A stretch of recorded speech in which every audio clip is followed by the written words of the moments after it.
Hello doctor. हाय स्त्री, बताइए क्या हो गया? ये हमारी अनप्लान्ड प्रेगनेंसी है। तो Okay. हम गए थे अल्ट्रासाउंड डॉक्टर के पास, अल्ट्रासाउंड करवाया तो उन्होंने हमें ये रिपोर्ट दी। उन्होंने बताया कि हमारी एक्टोपिक प्रेगनेंसी है। तो प्लीज देखिए। Yes, it is an ectopic pregnancy स्त्री। तो ये एक्टोपिक प्रेगनेंसी क्या होती क्या ma'am? Okay, let me explain you. For that you have to know the normal anatomy of the uterus. कि आपको पता है, आपने शायद 11th-12th में कभी पढ़ा हो कि यूट्रस कैसे दिखाई देता है। सो ये यूट्रस होता है फीमेल, ये विजाइना होता है। यूट्रस के दोनों साइड्स पर ट्यूब्स होती हैं और ट्यूब्स के नीचे ओवरीज होती हैं। नॉर्मली क्या होता है कि जब स्पर्म ऊपर आता है यहाँ से और ओवरी से एग रिलीज होकर ट्यूब में जाता है, फर्टिलाइजेशन ट्यूब में होती है और फिर ट्यूब से फर्टिलाइज्ड एग यूट्रस के अंदर आकर इम्प्लांट हो जाता है नॉर्मल सर्कमस्टांसिस में। बट एक्टोपिक में क्या होता है, किसी ना किसी कारणवश वो इम्प्लांटेशन ट्यूब के अंदर या ओवरी के अंदर या यूट्रस के बाहर की सरफेस के ऊपर या फिर कभी कभी आंतड़ियों, लिवर, स्टमक के ऊपर भी जाकर प्रेगनेंसी एस्टैब्लिश हो जाती है, इम्प्लांट हो जाती है। इस टाइप की प्रेगनेंसी को एक्टोपिक प्रेगनेंसी कहा जाता है। कि लग रहा है ये काफ़ी रिस्की होती है क्योंकि आप जानते हैं यूट्रस जो है बहुत ही स्ट्रॉन्ग मस्कुलर ऑर्गन होता है, ये प्रेगनेंसी का भार झेल लेता है, जबकि ट्यूब्स बहुत ही टेंडर पतली सी होती हैं। थोड़ा सा भी डिस्टेंड होने से ये फट सकती हैं, जिसके कारण पूरे एब्डोमेन में ब्लीडिंग हो सकती है और माँ की जान को खतरा हो सकता है। इसका रीजन क्या है? मतलब इसके बहुत से रीजंस होते हैं, जैसे कि कभी आपको कुछ इन्फेक्शंस हुई हों, स्पेशली सेक्सुअली ट्रांसमिटेड डिजीजेस हुई हों, ट्यूबरक्लोसिस हुआ हो, या कोई पुरानी कभी कोई सर्जरी हुई हो, प्रीवियस एक्टोपिक हुआ हो, या फिर कोई एनाटॉमिकल मैलफॉर्मेशन ही रही है जिसके कारण ट्यूब डिस्टॉर्ट हो गई है और जो स्पर्म है या तो वो डिले होकर ट्यूब में पहुंच पा रहा है या जो फर्टिलाइज्ड ओवम है वो यहाँ तक यूट्रस तक नहीं आ पा रहा है। कभी कभी कॉन्ट्रासेप्टिव इंटेक से भी ये जो मोटिलिटी है वो कम हो जाती है। IUCD यानी कॉपर टी यूट्रस के अंदर प्रेगनेंसी इम्प्लांट होने से प्रिवेंट करती है। ट्यूब के अंदर इम्प्लांट फिर भी हो सकता है। क्या आपने पिल 72 खाई थी? एक बार मैंने ली थी। हाँ, सो पिल 72 जैसी काफ़ी सारी इमरजेंसी कॉन्ट्रासेप्टिव पिल्स इस रिस्क को बढ़ा देती हैं। अब हमें क्या करना चाहिए इस स्टेप? ये तो काफ़ी डेंजरस लग रहा है। हमें वैसे मतलब जैसे अनप्लान्ड है तो हमारा तो ये था कि इसको अबॉर्ट करना है, लेकिन अब इसमें रिस्क क्या है और नेक्स्ट स्टेप हमारा अब क्या होना चाहिए? सो जो नॉर्मल एबॉर्शन प्रोसेस होता है, जिसे कि हम DNC या DNE या सक्शन एंड इवैक्यूएशन कहते हैं, वो तभी किया जा सकता है अगर प्रेगनेंसी यूट्रस के अंदर इम्प्लांट हो और 9 वीक से कम की हो। हम उसे सर्जिकली भी रिमूव कर सकते हैं अगर वो 9 वीक से ज़्यादा हो, पर उसके कुछ इंडिकेशंस होते हैं। पर आपकी कंडीशन में जो ये प्रेगनेंसी है वो ट्यूब्स में इम्प्लांटेड है। इसकी 2 ट्रीटमेंट मोडालिटीज़ होती हैं, या मेडिकल मैनेजमेंट या सर्जिकल मैनेजमेंट। मेडिकल मैनेजमेंट में कुछ इंजेक्शंस दिए जाते हैं जिससे कि ये जो प्रेगनेंसी है वो धीरे धीरे अपने आप एब्जॉर्ब हो जाती है और आपको हॉस्पिटल में हर तीसरे चौथे दिन विजिट करना होता है। इसमें एक लॉन्ग टर्म फॉलोअप होता है, काफ़ी सारे टेस्ट होते हैं जिसके बाद ही हम कह सकते हैं कि वो सक्सेसफुल है या नहीं है।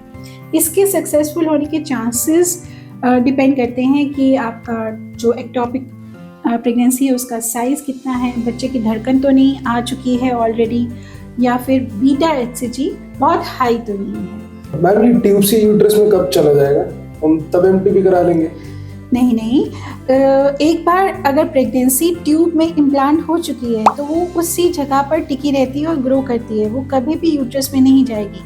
एक्चुअली जब फर्टिलाइजेशन होती है तो उसके 5 दिन के अंदर एम्ब्रियो इम्प्लांट हो जाता है यूट्रस में। अगर वो वहाँ पर नहीं हुआ है और ट्यूब में ही किसी कारणवश रह गया है तो वह वहीं पे इम्प्लांट हो जाता है और डेवलप होता है। तो इसे कभी भी हम यूट्रस में नहीं ला सकते और अबॉर्शन नहीं करा सकते। तो डॉक्टर अब क्या करें? हमें तो अबॉर्शन कराना ही है। ओके, स्त्री, आपके पास 2 ऑप्शंस होंगे, मेडिकल मैनेजमेंट या सर्जिकल मैनेजमेंट। बट वो डिसाइड करने के लिए मुझे आपके कुछ करंट ब्लड टेस्ट कराने होंगे। ब्लड टेस्ट जैसे कि CBC, liver function test, kidney function test and beta HCG etcetera.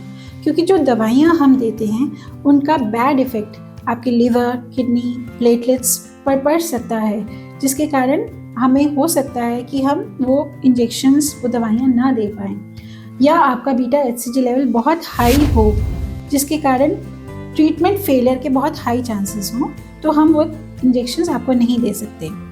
तो पहले आप ये टेस्ट करा लीजिए, उसके बाद हम डिसाइड करेंगे कि हमें आपका मेडिकल मैनेजमेंट करना है या सर्जिकल। तो मैम, ये सर्जिकल मैनेजमेंट में होगा क्या? सर्जिकल मैनेजमेंट में हम दो तरीके से कर सकते हैं। आजकल हम मिनिमल एक्सेस सर्जरी करते हैं, जिसे कि लैप्रोस्कोपिक सर्जरी कहा जाता है। पहले ज़माने में जब ट्यूब ऑलरेडी रप्चर हो जाती थी, बहुत सी ब्लीडिंग हो चुकी होती थी, तो मरीज़ की जान बचाने के लिए हमें इमीडिएटली पेट काट कर ऑपरेशन यानी कि लैप्रोटमी करना पड़ता था।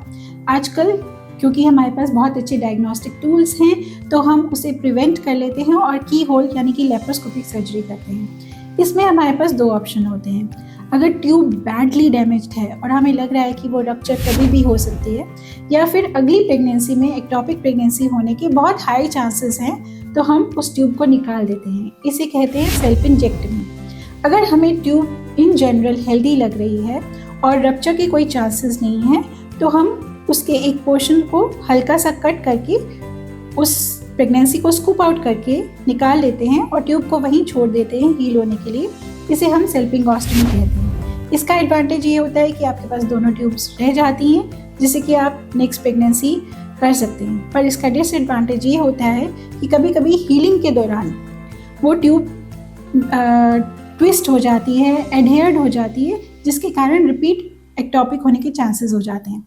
सो ये मैं आपको लेप्रोस्कोपी के टाइम ही देखकर बता सकती हूँ कि मुझे ट्यूब को निकालना है या ट्यूब को रखना है। मैम, अगर ट्यूब को निकाल दिया तो फिर आगे प्रेग्नेंट होने के चांसेस तो फिर खत्म हो जाएंगे? नहीं, ऐसा नहीं है। आपकी दूसरी ट्यूब तो रहेगी, उससे ये नहीं है कि चांसेस आपके 100% कम हो गए। Still you have 80% chances of conception by self without any other treatment modality. आप नेचुरली 80% चांसेस में कंसीव कर सकती हैं। मैम, मेडिकल वाले में कितना टाइम लगेगा? आपको इनिशियली एक दिन के लिए या हाफ अ डे के लिए हॉस्पिटल में एडमिट होना पड़ता है ऑब्जर्वेशन के लिए, क्योंकि ये जो मेडिसिन हम देते हैं इनका नाम है इंजेक्शन मेथोट्रेक्सेट। ये एक मेडिसिन है जो कैंसर पेशेंट्स को भी दी जाती है।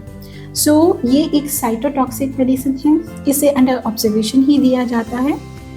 उसके बाद हम आपको डिस्चार्ज कर देते हैं और तीसरे दिन पर और 7वें दिन पर फिर से हॉस्पिटल बुलाते हैं रिपीट बीटा HCG टेस्ट के साथ। और हम अपने काम पे नॉर्मल फिर कब रिज्यूम कर सकते हैं? आपको जब तक बीटा HCG लेवल लोअर नहीं हो जाते, जब तक उनका सिग्निफिकेंट डिक्रीज हमें सीरियल टेस्ट में नहीं दिखता, तब तक ऑफिस नहीं जाना चाहिए।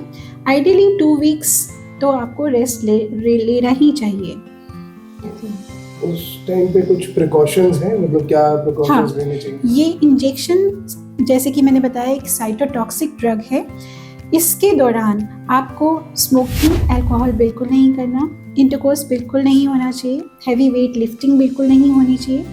आपको धूप में जाने से एलर्जी या फोटोसेंसिटिविटी हो सकती है, तो धूप में जाना अवॉइड करें, या छाता लें या फिर सन ब्लॉक क्रीम लगाएं। और आपको कोई भी फॉलिक एसिड, एक विटामिन होता है, फॉलिक एसिड कंटेनिंग मेडिसिन्स बिल्कुल नहीं खानी है। और डाइट में क्या खाना है? डाइट में आप नॉर्मल घर का बना हुआ साफ सुथरा भोजन कुछ भी खा सकते हैं। अच्छा मैम, ये 2 हफ्ते में कंप्लीट हो जाएगा ना? देखिए, ट्रीटमेंट के response body to body vary करता है। हमें हर तीसरे चौथे दिन इनिशियली बीटा HCG वैल्यू की टेस्ट दोबारा करना होगा, जिसमें हम देखेंगे कि वो सीरियली डिक्रीज हो रहा है। अगर वो डिक्रीज नहीं हो रहा तो कभी कभी हमें रिपीट इंजेक्शन देना पड़ता है, या अगर वो बहुत इंक्रीज हो रहा है तो हमें सर्जरी की डिसीजन लेनी पड़ती है। कभी कभी इस प्रोसेस में 9 हफ्ते भी लग जाते हैं। डॉक्टर, मेरी सिस्टर की शादी है देहरादून में, तो मैं सोच रही हूँ कि 2 हफ्ते के बाद आके मैं ये ट्रीटमेंट करवा सकती हूँ। नहीं, एक्टोपिक प्रेगनेंसी के डायग्नोसिस के इमीडिएटली बाद ही आपको हॉस्पिटल जाना ज़रूरी है, क्योंकि ट्रीटमेंट मेडिकल होगी या सर्जिकल डिपेंड करती है आपकी बीटा एचसीजी वैल्यू के ऊपर। बीटा एचसीजी की वैल्यू हर 48 आवर्स में डबल अप होती जाती है। सो गर्ल्स एंड लेडीज़, चाहे आप मैरिड हैं या अनमैरिड हैं, प्रेगनेंसी प्लान कर रहे हैं या नहीं कर रहे हैं, इट इज़ वेरी इंपॉर्टेंट कि आप अपना ध्यान रखें। जब भी आप इंटरकोर्स कर रहे हैं, if you have pregnancy in your mind, then only do unprotected intercourse.